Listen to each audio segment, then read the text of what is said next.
Hey everyone, how's it going? Bowser the Healer here, and today we're going to be optimizing augmentation. I'm on a backup gaming laptop right now, my main rig is at the store, and I'm so happy to be in front of the microphone. Sorry for the wait. Now, this one's going to be a long one, so if you like augmentation content or healing content, get subscribed. There's a lot more coming. Buff uptime. So this video is almost going to be entirely dedicated to buff uptime, as that is the most important part of optimizing augmentation outside of its support role in terms of supporting the healer and the tanks and, well, the longevity of everyone. Let's first go over the buffs and some of the nuances to them, some of the testing that I've done, and then we'll get into some optimal rotations and then some suboptimal rotations to help you deal with the inevitable misalignment of your cooldowns. So, Ebon Might gives your primary stat to your teammates. 15% of your primary stat gets delivered to each and every one of your teammates, and then you do 14% more damage. This is great. This is just Ebon Might. It's the best buff to have running because it affects your whole party, right? When healers are blasting, they're still doing decent damage. When tanks are blasting, they're usually doing great damage. You don't want to miss any of this. It's just purely good for everyone in the party. So Ebon Might uptime being as high as possible is our primary goal. Now, we have to talk about our mastery. Our mastery, Shifting Sands, provides our mastery as versatility to a nearby DPS when we cast an empowered spell. So we have two empowered spells. If we cast both of them, we will give our mastery as verse to somebody. So that means I'm normally at about 20% when I'm fully buffed up. So that means 20% more damage output for a DPS. That's incredible. When you combine that with Ebon Might, it's not some crazy larger damage amount. It is definitely more damage, but if these windows misalign where Ebon Might isn't necessarily running during Shifting Sands, that's totally okay. More buff uptime is generally speaking the better play, and using it during damage windows is even more important, but more on that later. One nitty-gritty part of this though that we have to talk about, how it delivers. So if you've played in Raid, you know that Prescience will deliver Ebon Might to someone. If they have Prescience, they will always receive Ebon Might. That's not true with Shifting Sands. Shifting Sands quite literally picks the nearest DPS. So at a really high level, let's say your Warlock is ramping and your Fire Mage just hit Combustion. Walk your butt over to the Fire Mage, pop an empowered spell so that they get 20% damage. Then you don't have to worry about moving. Use your next empowered spell so that you can hit the Warlock in their ramp. That's amazing. That is such a wonderful thing you can do, an optimization you can make, but you have to know how other DPS classes do damage and how they work to hit a window like that. So when in doubt, the rule of thumb for all Ebon Might interactions is of course to cast Ebon Might in your empowered spells at the start of a pull when players are more likely to do more damage. So let's talk about a perfect Ebon Might pull, then we're going to talk about some of its rule of thumb, then we're going to talk about Breath of Eons, its rules of thumb, and then we're going to get into desynced cooldowns, which is a very important part of this class. So you got all your cooldowns ready? It's the start of a pull. Hit Ebon Might, then I recommend charging up your upheaval, then full charge your fire breath if you can. Then extend Ebon Might by any means necessary. I like to press all my eruption charges, then hit Prescience, then throw my Leaping Flames in hopes to get 1 to 2 essence bursts, and then cast, and then do whatever you can to extend. Now this was an okay extension. I might get more. I did not, but I had about 6 or 5 seconds or so on my Ebon Might before it was off cooldown. Even if you were in the 7 to 8 category, I would argue that that was good Ebon Might uptime, especially because sometimes on this class you get caught up doing other things like saving people's lives.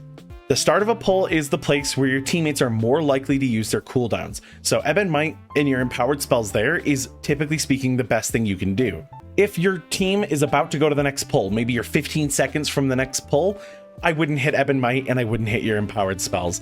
Chances are you're not going to get the full damage out of them anyway, and they're going to be better spent at the start of a pull where players are again going to potentially use their buttons. But if there's still like 20 or so seconds left in a pull or longer, you should be hitting at least Ebon Might.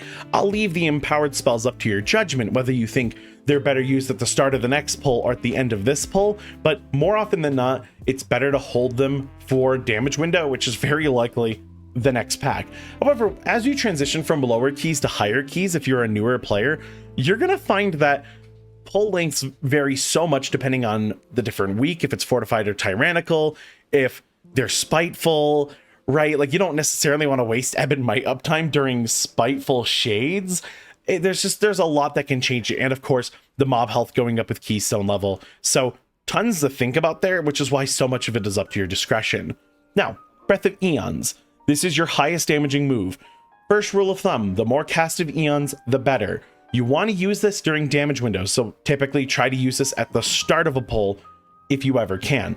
I would never skip more than one pull though, not using Breath of Eons, right? Let's say that you're in a small 3-pack and you're about to do some Giga double pull, then definitely hold for the Giga double pull. But more often than not, use it. And if you're choosing between whether to use it on a boss or a mob pack before a boss, I recommend using it on the mob pack, as that's going to be your largest portion of time save. However, there are bosses where maybe you want to skip a phase, therefore it might make more sense to use Breath of Eons at the start of the boss fight. Again, that's going to be up to your discretion. But here's your optimal Breath of Eons. Start by casting it. Then hit Tip the Scales Fire Breath. Then charge up an Upheaval. Then cast Ebon Might. You want Ebon Might on cooldown as quick as possible, but you wanted those damage buffs out to be as long as possible as well, so that players can get the most out of it. And then extend to your heart's content and, you know, try to keep this Ebon Might rolling as long as possible. You want a gapless Ebon Might for your Breath of Eons. It does give you 5 seconds for free, so you need to get the rest of that timer filled up with other moves. It's very hard to do this without having Ebon Might up and ready, so make sure you're trying to use Ebon Might. However, if you have a full essence gauge, you might be able to make it work if you have both your empowered spells up as well, and if that hits a damage window, it might be worth the risk to pop the Breath of Eons and get your DPS as much as possible. It's not always sunshine and rainbows. We don't always have our cooldowns. So, to become a really good augmentation player, you want to make sure you're tracking damaging CDs. I will have my Omni CD with a lot of what I think are the important damage cooldowns in the game, but if you think I missed a really important one, leave me a description why down in the comments section and I'll update it. If you know a class has a damage window, making sure Breath of Eons is in it, or making sure you're always lining it up with the 2 minutes, or making sure you're trying to hold it for, say, your party of nothing but 3-minute moves, isn't a bad idea. In fact, using your empowered spells during those windows is hugely important as well.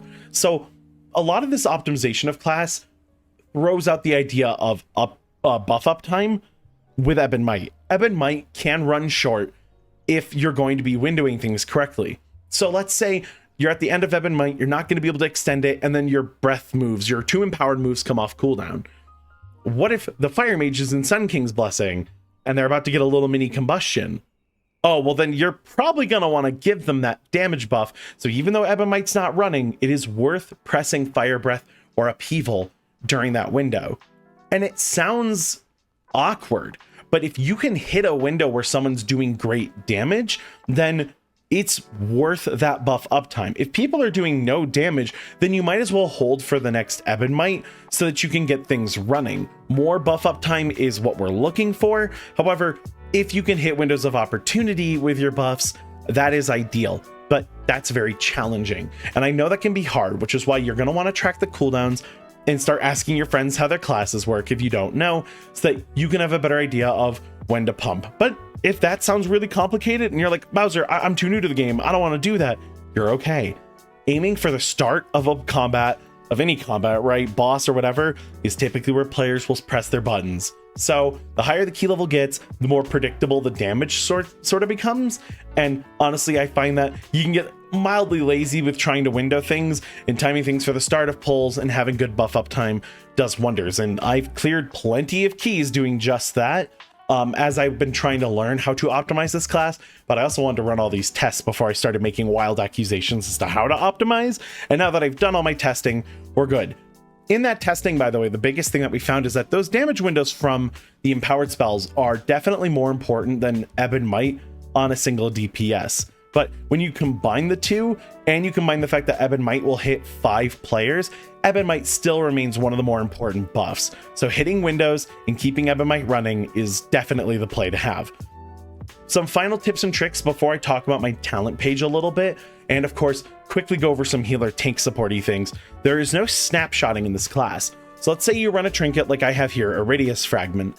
If you want to run Iridius Fragment, you're going to get more intellect and you will be giving out a bigger Ebon Might, but that doesn't snapshot and stick around. It will retroactively apply intellect and then also remove said intellect when the buff falls off. So while these kinds of trinkets are amazing, you're not going to be able to extend it to infinity and beyond. You're going to have to deal with the buff running for the window it's in, which makes something like Iridius Fragment so important for, say, a big damage window. You see a Fire Mage in Combustion, you see a ramp, you see an Avatar or a Blade Storm get popped, hit that Iridius Fragment, hit that Ebon Might, get that empowered spell out, right? It's so critical. Now, on the talent tree side of things, I've been playing with lower damage output because you really do not need it as augmentation yourself. You're kind of all about your damage windows anyway.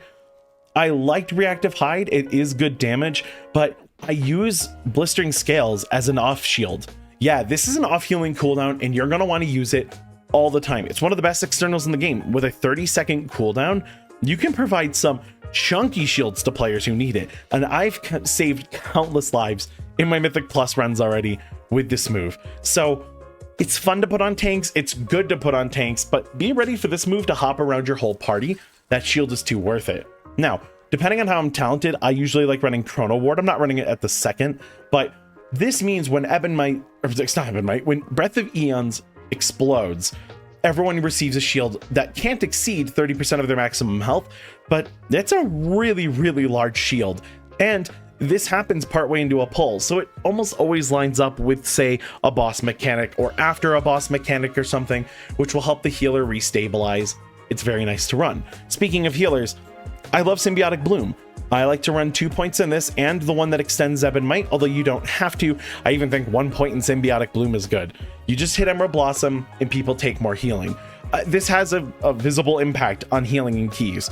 You can get quite a lot of throughput with this move and help a healer out, especially in dungeons like Brackenhide Hollow, where the first boss is absolutely a heal check, and you can just make that just a little bit smoother for your healer if, say, your teammates are slacking on the defensive side of things. And speaking of, make sure you're always running double Obsidian Shard for the sake of the aspect's favor. You get essentially a small rallying cry every time you hit Obsidian Scales. Use this to save tanks, DPS, healers, whomever. You can use it to save other people, especially given that you have a cheat death. We're a pretty tanky spec, all things considered. Now, you might be going, Bowser, there's some talents you're not running. Yeah, so Momentum Shift is good. I have opted out of it for more utility, and it's fine. The damage output is still fantastic, but if you want a little more intellect, this is a good one to go. I don't recommend Inferno's Blessing. I just get so little value out of this, and usually it's only to talent and to plot the future. And yes, getting a little Bloodlust after Breath of Eons is good for helping you extend. You don't really need it, especially given that you have the Overlord talent, which will essentially give you a couple more casts of Eruption anyway, and let you extend Ebon Might a little bit easier on Breath of Eons. I also run the passive Interwoven Threads, so yes, Time Skip, when optimized, I think has some really cool use cases, but you just clean up keys better with Interwoven Threads. Everything's just smoother, comes together quicker, and even like when you think about it, you have an 18-second kick with this, which is wild. So I really like running this. It just feels more efficient. Fate Mirror is a decent amount of damage, especially if you can have uptime, but certain classes get way more utilization out of this than others. And I've noticed, like in a key I just ran with my friend playing Augmentation, he noted that the monk got a very low amount of damage through Fate Mirror, and a hunter that we had did an absolutely ridiculous amount of damage through Fate Mirror. So I'm not quite sure who makes this buff worth it. I'm not running it right now because, again, it only usually provides 1 to 2% more damage per DPS, and that totals to a grand total of 4% more damage, which is nice, but not more nice than keeping people alive. So I don't always run this, but I wouldn't fault you for running this because you can definitely get some good value out of it. If you know any classes that are good though for Fate Mirror, list them down below so I can start some testing a little more efficiently. This video's already gone on long enough, so that's going to do it for this one. If you like the content, again, get subscribed to mean the world to me. I've been adoring this class. I plan on live streaming it a heck of a lot more. And our next video, we're going to be discussing something that you might have seen on my community page of players dropping their reasoning for why they think there aren't that many healers right now. I've read through a lot of comments and I've come to some interesting conclusions, and I would like to share them all. It's a bit more of a thoughtful piece, but I think it's pretty important for the community as a whole. So thank you all so much for watching, and I'll see you in the next one.